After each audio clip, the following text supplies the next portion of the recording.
नमस्कार बच्चों आज हम सभी लोग कक्षा 8 का अपनी मंजरी पाठ्य पुस्तक का चैप्टर नंबर 16 का अध्ययन करेंगे। चैप्टर नंबर 16 है सोना। तो सबसे पहले इस चैप्टर के महत्वपूर्ण प्रश्नों को हम देखेंगे। आइए देखते हैं सबसे पहले इस चैप्टर के सारांश को। तो यहाँ पे थोड़ा मिसप्रिंट है तो इसको लिख लिया है सार, यानी सार लिख सकते हैं या सारांश लिख सकते हैं। तो जो भी आप करना चाहें वो है सारांश, ठीक है। देखते हैं सबसे पहले, लेखिका ने हिरन न पालने का निश्चय किया था, परंतु एक परिचित से प्राप्त अनाथ हिरन शावक को पालना पड़ा, यानी शावक मतलब उसके बच्चे को। उसने इसका नाम सोना रखा। सोना लेखिका के पलंग के पाए से सटकर बैठना सीख गई थी। दूध पीकर और चने खाकर वह छात्रावास में जाकर उछल कूद भी करती थी। लेखिका के खाना खाने के समय वह सटकर खड़ी हो रहती थी। उसे छोटे बच्चे अधिक प्रिय थे।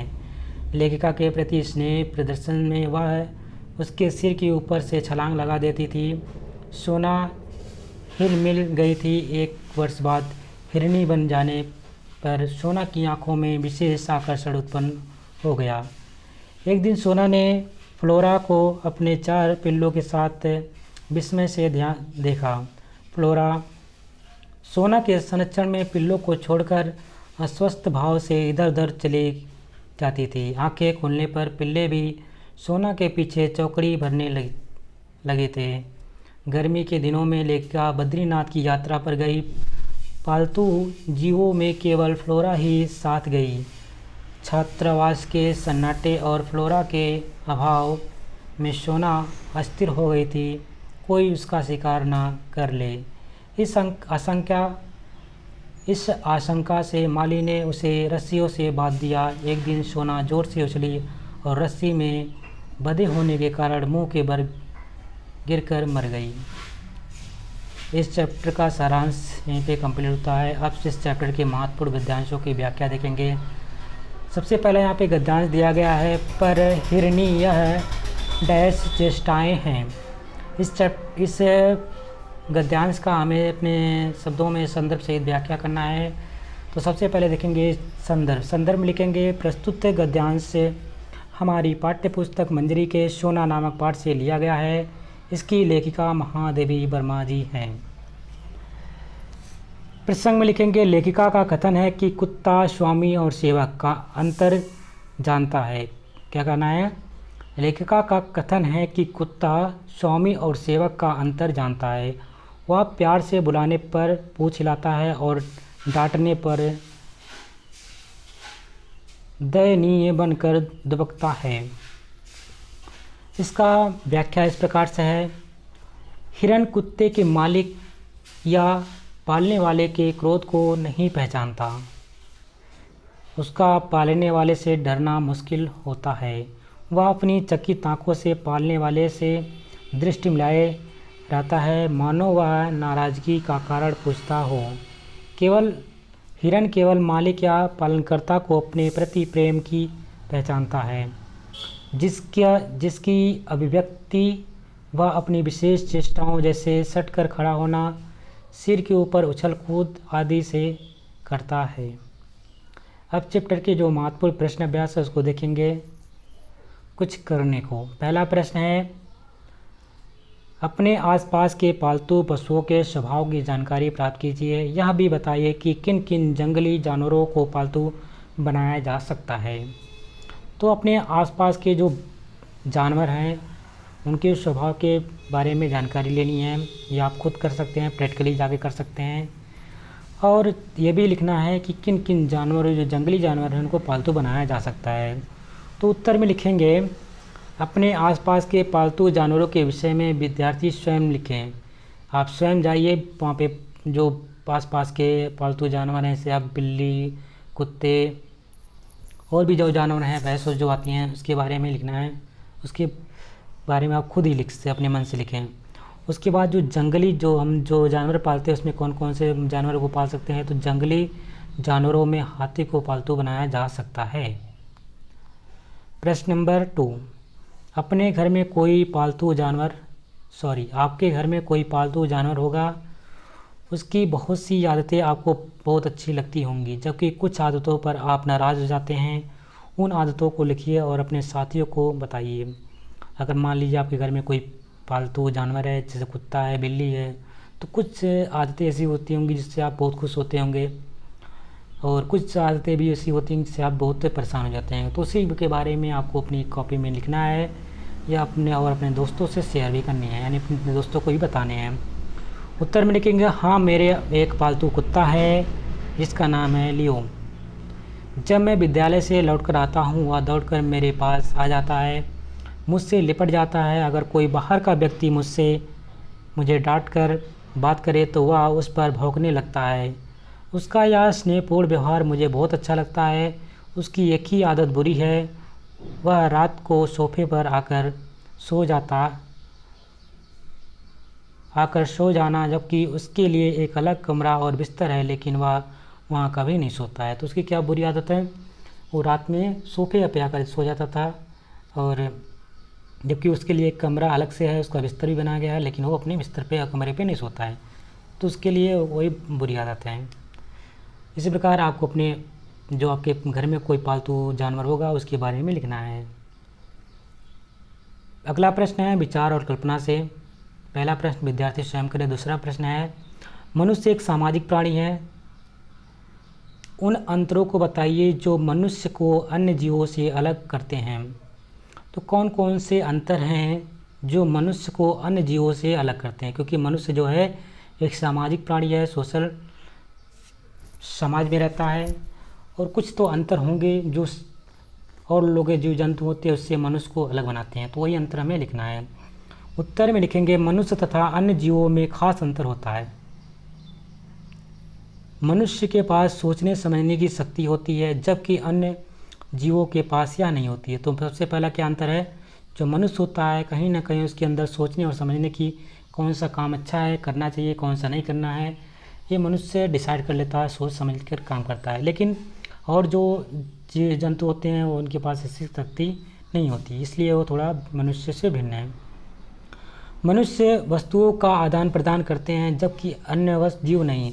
मनुष्य अपने सामान का आदान प्रदान करनी, कोई अगर काम आपको है तो उसको कोई सामान है तो आप मांग सकते हैं उससे, आपके पास नहीं है तो आप दूसरे से मांग सकते हैं। इस प्रकार से मनुष्य अपनी वस्तुओं का आदान प्रदान करता है, जबकि जो अन्य जीव होते हैं वो ऐसा नहीं करते हैं।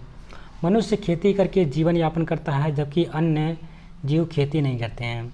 मनुष्य जो होता है अपने जीवन यापन के लिए, खाना पीना के लिए कहीं ना कहीं खेती करता है, और जबकि अन्य जो जीव जंतु होते हैं वो ऐसा नहीं करते हैं। तो यही सब अंतर है, काफ़ी और भी अंतर होते हैं। आप अगर आपके मन में और भी अंतिम विचार आ रहे हों तो आप उसको भी लिख सकते हैं, कोई ज़रूरी नहीं है जो यहाँ पे लिखाया जा रहा है वही सही हो। अगर आपके मन में भी और अंतर दिखते हैं, बहुत अंतर होंगे, इतना हो ही नहीं सकता है 2-3 ही अंतर हों जो मनुष्य को जीव से अलग बनाता होगा। तो जो भी अंतर आपके सामने समझ में आते हैं उसको भी आप अपनी कॉपी में नोट कर लिख सकते हैं। अगला प्रश्न है रेखा चित्र से। पहला प्रश्न है, सोना जंगल के परिवेश से गांव में कैसे आ गई। तो उत्तर में लिखेंगे, सोना कौन था, हिरन था, हिरन का बच्चा था। सोना को जंगल के परिवेश से शिकारी लोग उठा लाए थे। तो जो शिकारी लोग थे वो क्या किए थे, जो सोना थी, हिरण के बच्चे थी, उसको उठा लाए थे, इसलिए वो जंगल के परिवेश से बाहर आ गई थी। अगला प्रश्न है, सोना को छोटे बच्चे क्यों अधिक प्रिय थे। यहाँ पे सोनी नहीं लिखना है, सोना लिखना है, ठीक है। उत्तर में लिखेंगे, सोना को छोटे बच्चे अधिक प्रिय इसलिए थे क्योंकि उसके साथ खेलने का अधिक अवकाश रहता था, इसलिए छोटे बच्चे उसको अधिक प्रिय थे। अगला प्रश्न है, लेखिका के अन्य पालतू पशु कौन कौन थे। सोना के प्रति क्या भाव रखते थे। तो लेखिका के अन्य पालतू पशुओं के नाम लिखने हैं और सोना के प्रति उनका भाव भी लिखना है। तो लिखेंगे उत्तर में, लेखिका के अन्य पालतू पशु थे एक बिल्ली, गोधूली, कुतिया, फ्लोरा, 2 कुत्ते, हेमंत और बसंत। बाद में इन पालतू परिवार में फ्लोरा के 4 पिल्ले भी शामिल हो गए। ये सब सोना के प्रति प्रेम भाव रखते थे। तो कौन कौन से और पशु थे वहाँ पे? एक तो बिल्ली थी जिसका नाम क्या था? गोधूली। एक कुतिया थी जिसका नाम था फ्लोरा। 2 कुत्ते थे, कौन कौन से? उनका नाम था हेमंत और बसंत। बाद में इस पालतू परिवार में फ्लोरा के 4 पिल्ले भी शामिल थे। जो फ्लोरा थी, कुतिया थी, उसके बाद में 4 पिल्ले भी शामिल हो गए थे।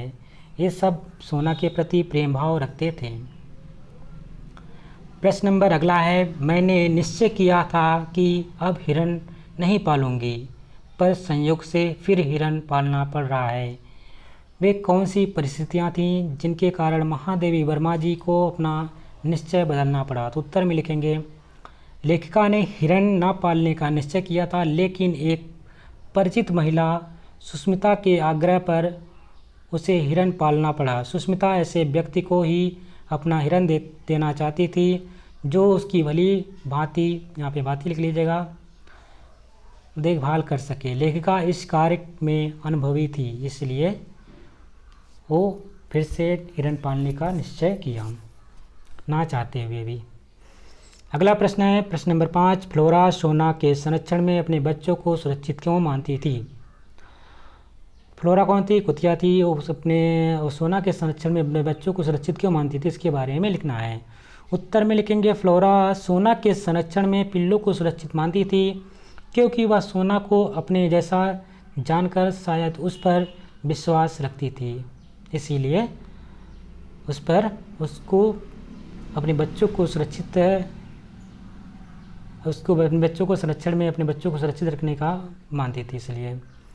प्रश्न नंबर अगला है, भाषा की बात से। पहला प्रश्न बनता है यहाँ से, ग्रीष्मावकाश शब्द ग्रीष्म प्लस अवकाश की संधि से बनना है। इसमें आपलसा बड़ा आ हो गया है। नीचे लिखे गए शब्दों का संधि विच्छेद कीजिए। तो यहाँ पे पहला एक शब्द दिया गया था ग्रीष्मावकाश, इसका संधि से विच्छेद होता है ग्रीष्म प्लस अवकाश। तो इसमें आपलसा जो मिला है वो क्या बन गया है? बड़ा बन गया है, यानी यहाँ पे जो है छोटा है और ये वाला बड़ा है, मिल करके क्या बन गए? बड़ा है। इस प्रकार से हमें और भी शब्द दिए गए हैं, इसका संधि विच्छेद करना है, सेम टू जैसे यहाँ पे दिया गया है एज इट इज इसका भी करना है। तो यहाँ पे शब्द दिए गए हैं, उसका संधि विच्छेद दिया गया है। एक कॉपी में अपने तरफ लिखेंगे शब्द, दूसरी तरफ लिखेंगे संधि विच्छेद, ठीक है। शब्द में लिखेंगे पहला शब्द शैशवावस्था, शैशवावस्था का संधि विच्छेद करेंगे तो क्या बनेगा? शैशव प्लस अवस्था। इस प्रकार से हमें सभी शब्दों का संधि विच्छेद करना है। पहला संधि विच्छेद कंप्लीट होता है। दूसरा है मध्यावकाश, तो मध्य प्लस अवकाश, यहाँ पे काटेंगे, यहाँ से प्लस लगाएंगे, मध्य प्लस अवकाश हमारा क्या बन जाएगा? मध्य अवकाश। छात्रावास, छात्र प्लस आवास, ये हो जाएगा छात्रावास। शीतावकाश, तो ये हो जाएगा शीत प्लस अवकाश, यानी कि शीतावकाश।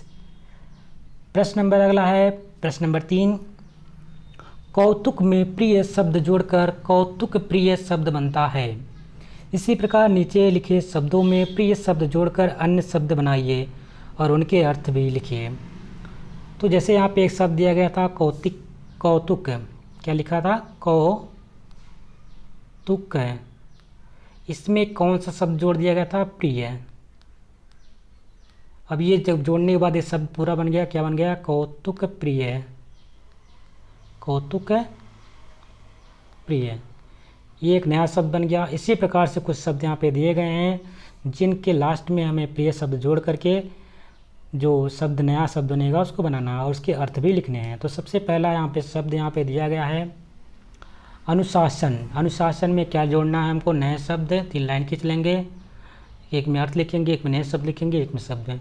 तो अनुशासन में प्रिय जोड़ देंगे, क्या बन जाएगा? अनुशासन प्रिय। इसका अर्थ होता है जिसे अनुशासन प्रिय हो, जिसे अनुशासन प्रिय हो। दूसरा है जन में हम प्रिय जोड़ेंगे, क्या हो जाएगा? क्योंकि किसने बोला है प्रिय शब्द जोड़कर नए शब्द बनाने हैं।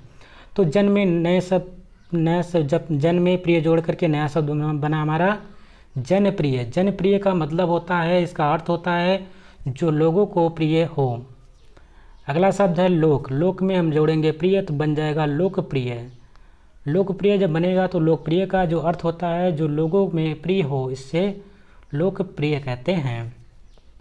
अगला शब्द है न्याय। न्याय में हम प्रिय जोड़ेंगे तो हमारा क्या शब्द बनेगा, न्यायप्रिय। इसका अर्थ होता है जिसे न्याय प्रिय हो। अगला शब्द है और लास्ट है सत्यप्रिय। सत्य यानी सत्य में प्रिय जोड़ेंगे तो क्या हो जाएगा, सत्यप्रिय। सत्यप्रिय में का अर्थ होता है जिसे सत्यप्रिय हो। ठीक है, इसका अर्थ भी बता दिया गया, नए शब्द भी बना दिए गए। इस प्रकार से आप अपनी भी कॉपी में नोट कर लेंगे। अगला प्रश्न है प्रश्न नंबर 4। प्रत्यावर्तन शब्द प्रति प्लस आवर्तन की संधि से बना है। ई प्लस आ यानी कि या हो गया। इसी प्रकार नीचे लिखे शब्दों में संधि विच्छेद करके नया शब्द बनाइए।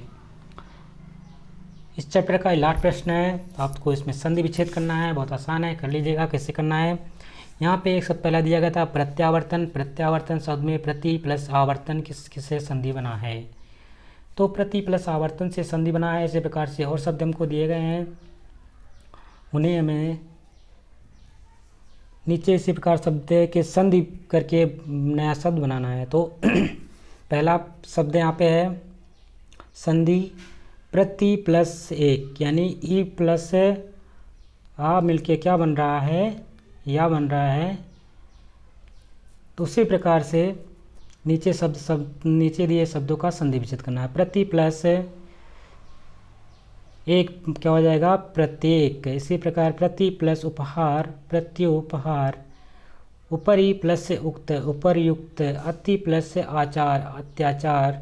इति प्लस आदि, इत्यादि। इस प्रकार से ये चैप्टर कंप्लीट होता है। आप सभी लोग इस चैप्टर के महत्वपूर्ण प्रश्नों को नोट कर लीजिएगा अपनी कॉपी में, और उसको अगर याद नहीं करते हैं तो कम से कम 2-3 बार इसको रिवीजन जरूर करिएगा, पढ़िएगा जरूर इसको लिखने के बाद, और कोशिश करिएगा इसको आप याद ही कर लीजिए। याद कर लेंगे तो बहुत बेहतर रहेगा। तो धन्यवाद दोस्तों, जय हिंद, जय भारत।